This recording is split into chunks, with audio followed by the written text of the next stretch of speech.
In this video, we are doing a performance review of these, the Reebok Energy Floatride number 4.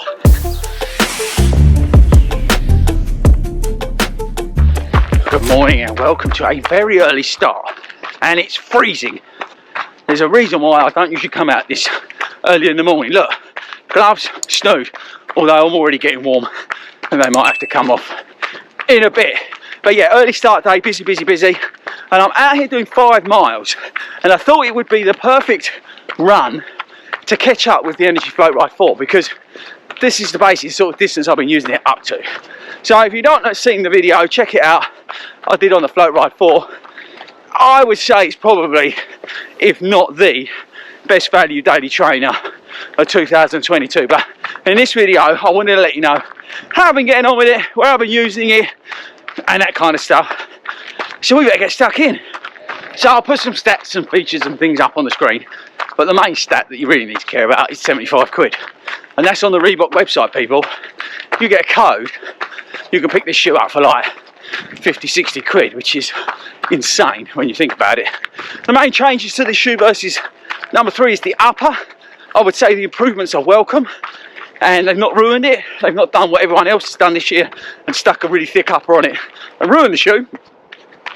They've done a good job by putting on a mesh upper that I would say has improved the fit. And I struggle with Reebok. I'm kind of between sizes, but the improvements they made to the upper, I think has helped with the fit for me. The midsole's still the same. It's the Energy midsole. The outsole's still that carbon rubber, which is incredible along these sort of gravelly paths that I'm on.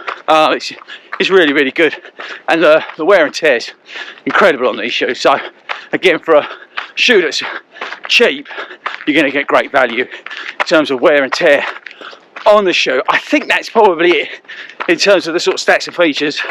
Let's get on to where I've been using it, how I've been using it, and how I've got on with it. It's so windy out here. You can't see because I've got it on my back. You can't see the wind anyway, but it's when I turn around and head back, it's going to be one of those, you know, when you're like into the wind. Oh my life.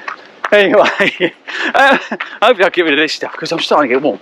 So I'm out here today doing 5 miles, and this is where the shoe, in terms of distance, has sort of peaked for me. I like over sort of 6 miles, if I'm running easy like I am, I'm zone 1.7 at the moment. I'm 10 and a bit per mile, 6.05 per kilometre, and I'm just getting a low effort done today, 5 miles. And that's where the shoe for me has been working, and I think that's possibly the sort of, it highlights what the shoe can do. It's a real, I don't know, easy miler, you know, grabbing 3 miles here, 4 miles there, maybe jumping on the treadmill, going to the gym, yeah, that running home, that kind of stuff. I think that's where the shoe comes in. But anything over those 6 miles, for me, I just need a little bit more comfort. I need a little bit more about it. I can really feel the ground under my feet, which you might like, you might enjoy. But for me, I just prefer a little bit more cush on some of those shoes when I'm going out beyond that. The foam feels a little bit old-fashioned. I would say it reminds me of Boost, but like a thin layer of Boost. Maybe a little bit like a thin layer of React, maybe, in terms of feel. But that's not a negative on the shoe. It's whatever your preference is in terms of how you like your setup. Me personally, I just like a little bit more, I don't know, softness and springiness. Now what's good with this is that if we pick it up along here, so I've already dropped to 9.45 and I'm coming down in terms of pace. It picks it up well, I'm on my toes, and it feels great. It really does feel nice. I tell you what's also cool is you can feel that traction from the outsole. Let me just ease back again. I'm meant to be running easy today, but you can do different paces in the shoe. It's got a real versatility around it, but it's just limited for me in distance, and that's probably what sort of puts me off naming it the best daily trainer of 2022, because I don't know, it's just, I think I said in the first video, I want a daily trainer that can do everything. Like for example, the Puma can go out and do 20 miles. The Velocity Nitro 2. Alright, that's got a warm upper. The upper's probably better in these. But the Puma can literally do everything. And that's what I think you want from a daily trainer. You know, and that Puma's 100 quid. You can get it for less than that with a code. So it's a hard argument to make to have these as your only daily trainer. I think these work if you've got like something you're using on your long runs, maybe, I don't know, Saucony Endorphin Pro or something else, you know, maybe a max cushion shoe, but something else. These are great for, like I said earlier, not junk miles, but any sort of miles you need to grab.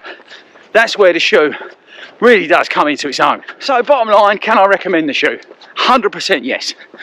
Especially, I tell you what, if you just run on a treadmill, this shoe is awesome.